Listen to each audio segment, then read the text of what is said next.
Hey guys, it's Gabriel for The Walking Dead, Season 7, Episode 10, New Best Friends, and I was definitely looking forward to this episode. I really did enjoy last week's mid-season premiere, and going into this episode, I really didn't know where we were going to go. You know, we left off with that new group and everything, and everyone thought, oh, that was Tara's group that we encountered, but it turned out that really was not the case, what was going on there. But let's just get into this episode. We found a lot more going on with Carol in this episode. This was definitely a big episode for Daryl. It might be Daryl's biggest episode of the season, which I really did love. But let's just get into this episode because I definitely do want to talk about it. And I really do love that all of these, factions that we've seen scattered throughout the season are really starting to come together. It really just feels like we're coming full circle. But we start up and we see Morgan, Ezekiel, Jerry, Benjamin, Richard, and the woman from the kingdom.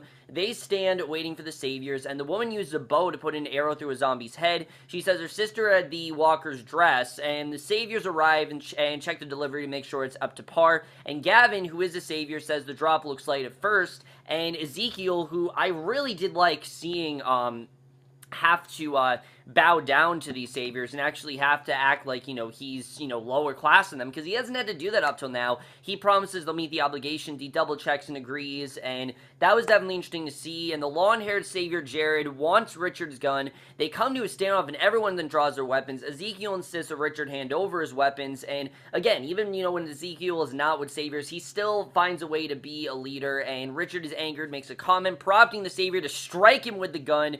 Morgan blocks it with his stick, which that was pretty awesome, seeing Morgan do that, especially because we know that Morgan doesn't like to participate in violence. So seeing him strike at this, block it with a stick, I mean, that was pretty far for Morgan, but the savior then takes Morgan's stick, Benjamin cuts him down, and obviously, Morgan's kind of weak without his stick, so Gavin tells Ezekiel this can't happen. Richard's batting first on the line, and he says Gavin orders Jared to get up, and they start to leave. So Morgan asks for a stick back from Jared, sharing its importance with him.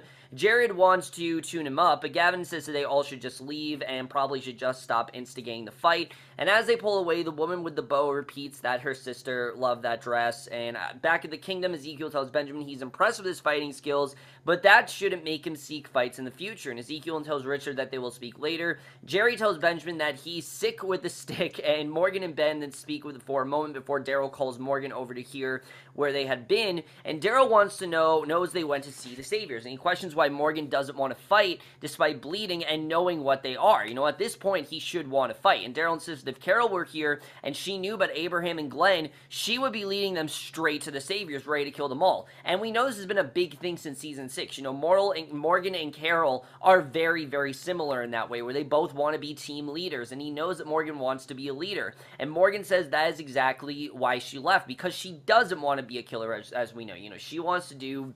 She was ready to kill herself in Season 6, as we know. She just does not want to fight. So Daryl walks away, and, he has a completely different method. And remember, Morgan doesn't know any of the shit that's been going down with Ezekiel and Carol, so when he says that, yes, he kind of does, but I do like the way that Carol is kind of fooling them all. Out of everyone, there are a lot of lies told throughout this episode, but Carol really is the one fooling them all, and I definitely did like seeing that. So elsewhere in the kingdom, Richard practices with a bow. Daryl approaches him. Richard goes on about fighting the saviors, which, again, he really is not okay with doing. And Morgan told Richard that Daryl is a bowman, so Richard offers him a new bow. Daryl accepts it, but asks why, and Richard tells him that they want the same things. He needs his help, and Daryl looks down the sight of the bow, and the opening credits roll, and that was an amazing way to start the episode. I really did love the way this was done, and it was kind of risky to start off this episode and not the way that we left off in the last episode. In fact, we don't get to Rick's group till much later in the episode, which again was quite risky that they did that. A lot of this first half of the episode focuses on Daryl's group, which I really did like seeing. But we see Richard and Daryl, they grab guns and supplies from a trailer, and for a while I thought this entire episode was just going to be Daryl's group, but I thought they made a wise choice in cutting back to Rick, which they haven't done a lot this season, but I like the way they did that. And walking along a road, they see the sign for a cemetery. The two men are on a mission. They take cover behind a truck, and Richard tells them that the saviors will pass in bunches of 2 or 3 trucks, and they will attack, setting them on fire when they're done, so it's bad. And he will plant a trail to a house where a woman has been living, and Daryl questions who she is. Richard tries not to reveal her identity, and of course, we know that woman is Carol. Richard very quickly reveals that it's Carol, and this causes Daryl to abort the mission. He really wants nothing to do with Carol because he doesn't feel he doesn't feel that he should be near Carol at this point. He wants her to be safe, and he knows that he is not safe at this point. You know, he knows that the Saviors are after him and they want him back, and he's doing whatever he can to keep Carol safe. And Richard continues to attempt to convince Daryl to help with the plan, which will get Ezekiel on board, because as we know, Ezekiel right now is not on board with this idea. He really does not want to take down Negan at this point. But Daryl tells Richard to stay away from Carol, and the Saviors approach him down the street. Richard prepares to attack them, but Daryl stops him. He tosses him onto the ground, eventually throws 5 punches into his face. Richard then used the bow to hit Daryl and knocks him off balance, and the two come to a standoff with their weapons down. Richard tells Daryl that his group needs the kingdom, and there will have to be sacrifices, and Daryl tells Richard that if anything happens at all to Carol, he will kill him. You know, he makes that clear, that he's going to kill him if anything bad happens to her, and he walks away. And then we cut back to the junkyard where Rock and the Road left off. A bunch of new people are dressed in dark clothing. They emerge from a cargo hold. Richard, Rosita, Tara, Michonne, and Aaron emerge from them. They look puzzled, and a woman asks if he's a collective or does one lead. And Rick very casually introduces himself, and basically Rick tells her that she has his people, Gabriel, and he wants to see him first. And before they talk, the woman signals someone to retrieve Gabriel, and I was a little bit disappointed that Gabriel was back. I thought it actually would have been a cool send-off for his character if he just kind of left, but no, Gabriel actually was captured. As we saw, he did not go on his own, and yes, it does show Gabriel's loyalty, but I just don't really know why he needed to be back. It just kind of felt weird that he returned in this way, but I was happy to see him back overall. He shows up wearing a white tank top, looking afraid, and the woman explains they took the supplies from the boat and the rest of Alexandria's supplies. So clearly this group is basically just as bad as the Saviors, and Rick tells her that everything they have belongs to the Saviors, and if these people kill them, the Saviors will come looking for them. You know, these are clearly people that are very naive, and they don't realize how powerful the Saviors really are. They basically feel they can override the Saviors, which I like the way Rick is telling them straight out, no, you cannot do that. Even though he wants to get on the Saviors, he knows that no one can really override them. You know, what the Saviors have is the Saviors, and there's really no other way to do that, even though this community clearly thinks they can do that. So Rick then makes it clear to her that they kill them or they own them, but there is a way out for them to join them. And I love the way that Rick makes this recruitment effort. Even a group that he's never seen before, if he can get the numbers, he will do whatever he can to get them to join the group. And I love the way he did that. The woman denies Rick's request with a grin as they start to take down Rick's group until Gabriel holds one of the garbage pail kids hostage with a knife. The leader orders Gabriel away from Tamale, Tamil, but Gabriel explains that the Saviors have everything they're looking for. The leader calls her people off, then Gabriel is away from Tamil, and he abides and drops his knife, and basically, Gabriel says, if you can join us and they beat them together, they can have much of what's theirs. Fighting with them, they'll be rewarded more than they can imagine. So the leader wants something new. Gabriel tells her that Rick can do anything, and Rick then found Gabriel and showed him as much, and they're willing to show them what they can do. Remember, Gabriel was an outsider. You know, he was this priest who went to Rick, and he never really intended to stay with Rick's group as long as he did, but Rick has given him a home, he's given him this voice, and he really has given him the proper shelter, because he's given him freedom, which is something the Saviors haven't, and that's something that Rick will give this group. And the leader orders Tamil and Brian to show Rick, and Rick is escorted somewhere while the others are kept closely monitored by their new group. And from the top of a pile of garbage, Rick, the leader, and 2 others emerge. Rick can see for miles over the junkyard. The leader explains that all of these people have been here since the change, and she says that they don't bother, and before explaining that as time passes, things change and get more difficult. And she questions Rick's abilities and tosses him into a pit. And obviously, she doesn't really see him as a leader. You know, she herself, again, she just believes that she's a lot more powerful than she is, and she doesn't want to believe that Rick is as powerful. But Michonne and the others wonder what happened.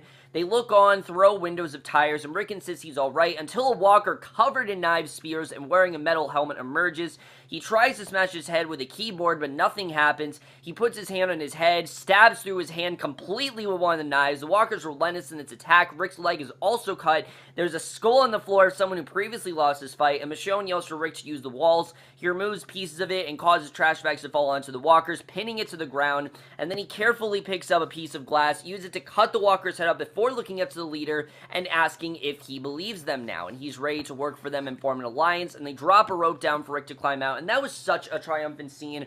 I know a lot of people say that they're tired of seeing Rick killing walkers, but they're still finding cool ways to do it. They're still finding really interesting ways for Rick to kill him. What I love is that this does show that Rick isn't invincible. He wasn't at first able to take down this walker. You know, he tried to do it with just the, you know, the simple, touch of a keyboard, and it didn't work. We saw very quickly that this did not work at all, so he needed to go to more extreme measures, and this finally gets the woman to realize that he is very powerful and that he is definitely strong enough to lead this group, and I love the way he was able to prove that to them. I love the way that Rick is getting more confident, and through that confidence, the show is elevating through it, and I like the way he was able to appeal to this group here.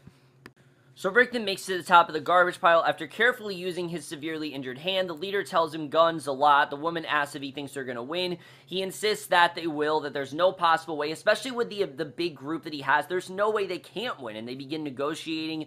She wants half of the jars they took and the guns, and at this point, even if Rick doesn't necessarily agree, he's just going to, because again, it just gives him more numbers to take down Negan. So he's going to shake hands with his bloody hand, but she goes for the other. The woman reveals that she waited for someone to get the supplies off the boat where Aaron and Rick found guns. Rick wants to know what they were going to do with Gabriel, but she dodges answering, and Rick asks her name, and the woman responds, Jadis. And the Garbage Pail Kids leave, and Rick reunites with his group, telling him that they have a deal, and Ezekiel and his men then arrive at Carol's house. She tells him that he was supposed to leave her alone, and quickly heads inside, and before she can close the door, Jerry's eager to deliver some cobbler to her. She accepts and sends them on their way. So moments later, she sits on her couch, she's reading a book, until there's a knock on her door, and she opens it up, and she's shocked that it's Daryl. They embrace each other. Daryl looks hurt, and basically, Morgan said that, she said Jesus took them to the kingdom. Morgan said that they had just left, and basically,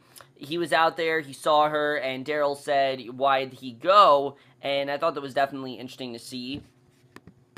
So then Daryl asks Carol why she left, and Carol just says that she had to, and yeah, she means that she had to.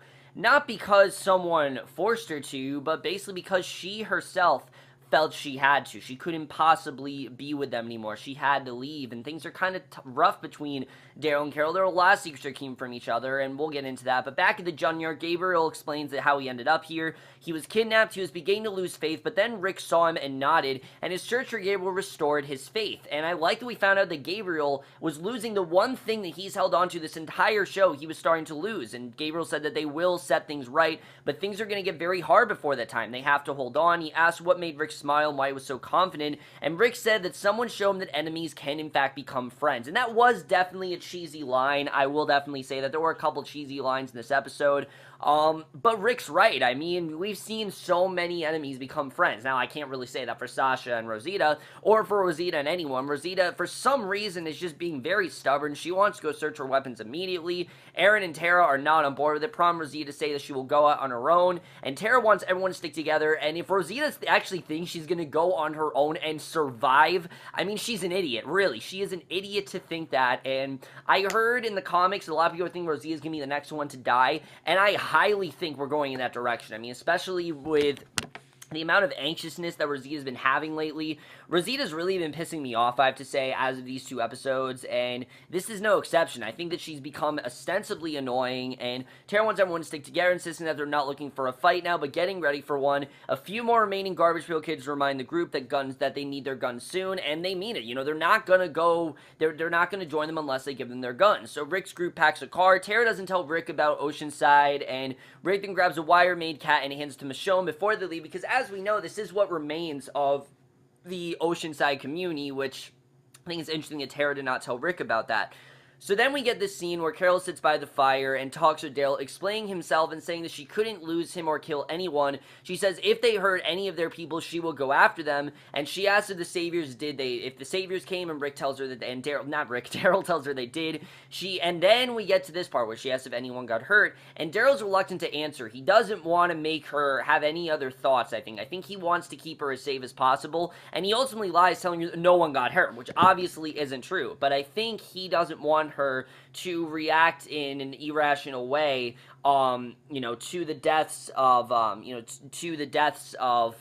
what happened between, what ended up happening between Abraham and Glenn. He doesn't want to act irrationally that because he knows she will, and he says they got them all, everyone's alright, Carol's relieved, and who knows what's going to happen when she finds out what happened to Abraham and Glenn. Things are going to be very bad between these two. He asks if they're going to eat, and they do, and after food, he heads out, they hug, and he tells her to watch out for herself, and again, he left lying to her. I don't know why exactly he chose to do that. Again, I think it's because he didn't want her to freak out. But back at the kingdom, Daryl's sitting with the tiger, and Morgan says that he's good with her. Ezekiel will be impressed. And Daryl said he figures any guy as a pet tiger can't be that bad. Before revealing that he found Carol, and Morgan tells Daryl that he was only following Carol's instructions when he said she just went away. Daryl tells him they need the kingdom, but Morgan insists that it can't be him. Daryl tells him whatever he's holding on to is already gone. Morgan says they're the same because he also didn't tell Carol what happened, and Morgan says he's glad about that because obviously he knows how she'd react. And Shiva the tiger, the tiger, then embraces Daryl's hand before he heads to prepare for the trip to the hilltop.